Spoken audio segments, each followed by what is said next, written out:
On April 15, 2019, an unexpected fire almost destroyed one of the most famous buildings in the world, the Notre-Dame Cathedral in Paris. Most famous buildings in the world. Fire that nearly destroyed it. The blaze that has been ravaging the cathedral. It spread quickly, burning through the tall spire and most of the roof. The fire began in the evening and was raging until the next morning. The flames destroyed much of the roof, but firefighters managed to save the main part of the cathedral and priceless pieces of art that were inside. But it was a narrow escape. Who could have known that it was a blessing in disguise, sort of? After the fire, a team of about 50 archaeologists started working at the ruins. They found some artifacts dating back over 2,000 years. One of the most interesting finds was 2 lead coffins, or sarcophagi. Scientists who studied it had to wear special clothes to protect them from lead when they were opening the finds. They found the bones of 2 wealthy men inside, but despite their riches, it looked like they had had tough lives.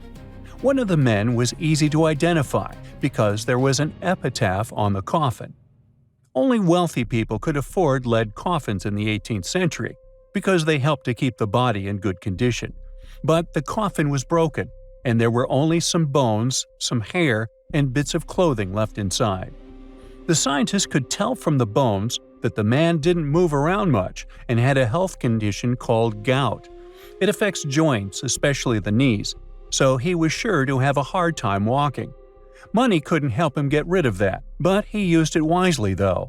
Antoine helped to pay for the cathedral's choir and ordered some paintings that are now in the Louvre Museum. The person in the second sarcophagus remained a mystery for a long time, but scientists say they might know who he was. When they first looked at the bones, they found that they belonged to a man who was between 25 and 40 years old.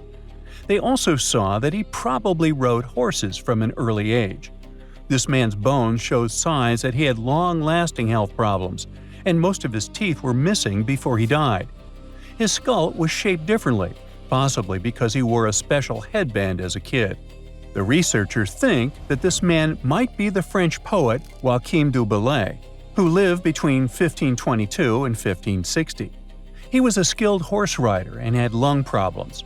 It's strange that, although he wasn't a church leader, he was buried in a cathedral and not in a side chapel near his uncle like his family wanted. Scientists think that either he was buried in a temporary spot that later became permanent, or his coffin was moved after all his works had been published.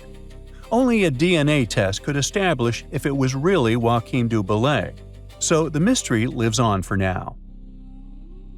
The fire did help to solve another Notre Dame mystery: how the thin walls support the vaulted ceiling at such a great height. When it was finished, the cathedral was the tallest building since the Great Pyramid, with a height of the vaults of 105 feet. That's about the height of a 10-story building. The fire of 2019 revealed a secret hiding inside the walls: thousands of iron staples. Each of them is about 8 to 20 inches long, like the length of a ruler or a little longer, and they weigh 3 to 9 pounds.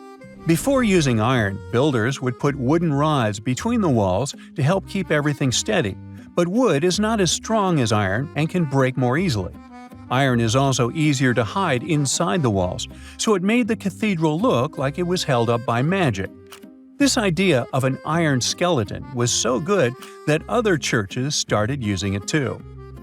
By the way, we could have lost Notre Dame completely in the 19th century. The Parisians were tired of the Gothic style and signed a petition for Notre Dame's demolition.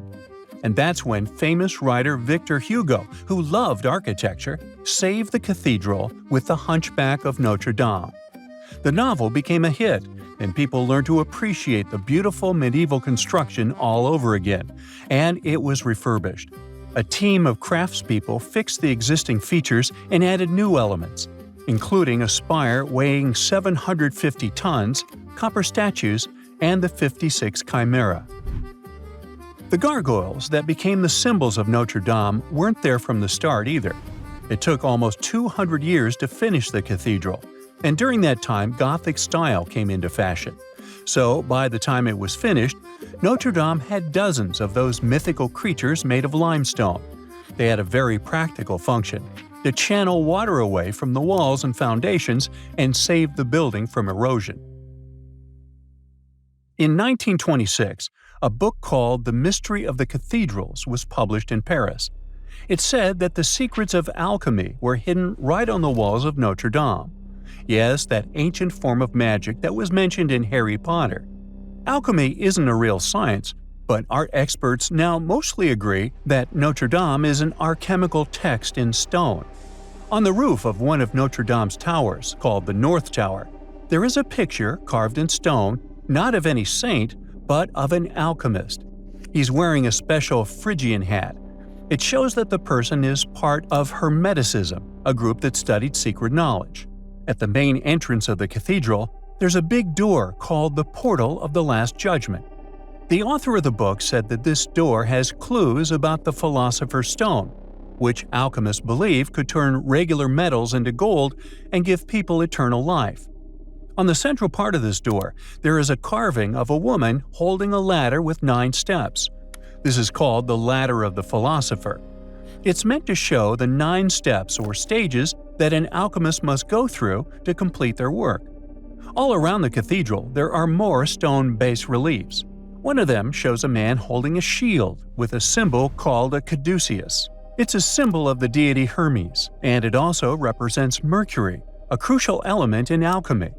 In the story of Hermes, this staff had the power to bring people back to life.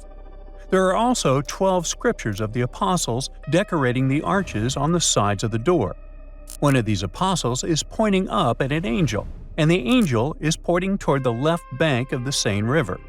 Some people think that this might be a clue about where the Philosopher's Stone is hidden.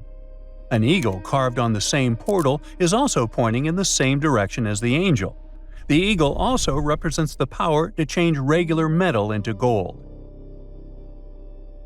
The main doors of Notre Dame are covered in iron designs that look complicated to make even now.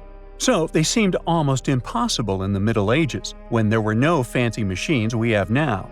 According to a legend, the ironwork was made by a young metalworker named Biscornet. It took him months of demanding work, but finally, the iron designs were finished and put onto the doors of the cathedral. When the people saw it, they could hardly believe that a human could create something so beautiful. They said he must have made a deal with evil forces, and the swirling designs looked like the number 666. The fact that his name means two-horned only made things worse. Not long after the doors were installed, Biscornet passed away from all the stress and hard work. But for many people in Paris, it was only proof of the rumors. They believed that something really dark and otherworldly had come to take the man's soul as part of the deal he made to create the doors. Ooh. That's it for today. So hey, if you pacified your curiosity, then give the video a like and share it with your friends. Or if you want more, just click on these videos and stay on the bright side.